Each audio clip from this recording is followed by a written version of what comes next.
بسم اللہ الرحمن الرحیم۔ السلام علیکم۔ فریڈم اکیڈمی اسکول میں آپ سب کو خوش آمدید۔ جیسے کہ آج ہم نے اپنی اردو کی کتاب کا سبق حضرت محمد صلی اللہ علیہ وسلم پڑھا ہے، تو اس سے ریلیٹڈ ہم آج آپ کو کچھ ایکٹیویٹی کروائیں گے، یعنی احادیث مبارکہ پڑھائی جائیں گی آپ کو، تاکہ آپ اس کو اچھی طرح دیکھیں، سنیں اور اس پر عمل کرنے کی کوشش کریں۔ حضرت محمد صلی اللہ علیہ وسلم کی زبان سے نکلی ہوئی کوئی بھی بات حدیث کہلاتی ہے۔ حدیث پڑھتے ہیں بچوں۔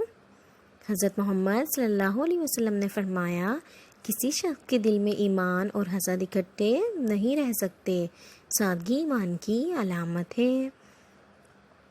جو شخص اس بات سے خوش ہو کہ لوگ اس کی تعظیم کے لیے کھڑے ہوں، وہ اپنا ٹھکانہ جہنم میں سمجھ لے۔ ایسی نعمت کسی کو بھی نہیں ملی جو صبر سے بہتر اور بڑی ہو۔ افضل جہاد حق بات حاکم کے منہ پر کہنا ہے۔ دو آدمیوں کے درمیان صلح کروا دینا صدقہ ہے۔ سخی اللہ سے قریب، جنت سے قریب، لوگوں سے قریب اور دوزخ سے دور ہے۔ مومن اپنے بھائی کا آئینہ ہے۔ اگر کوئی کسی میں برائی دیکھے تو اسے مٹا دے یا بتا دے۔ مومن ایک ہی سوراخ سے دوسری بار نہیں ڈسا جا سکتا۔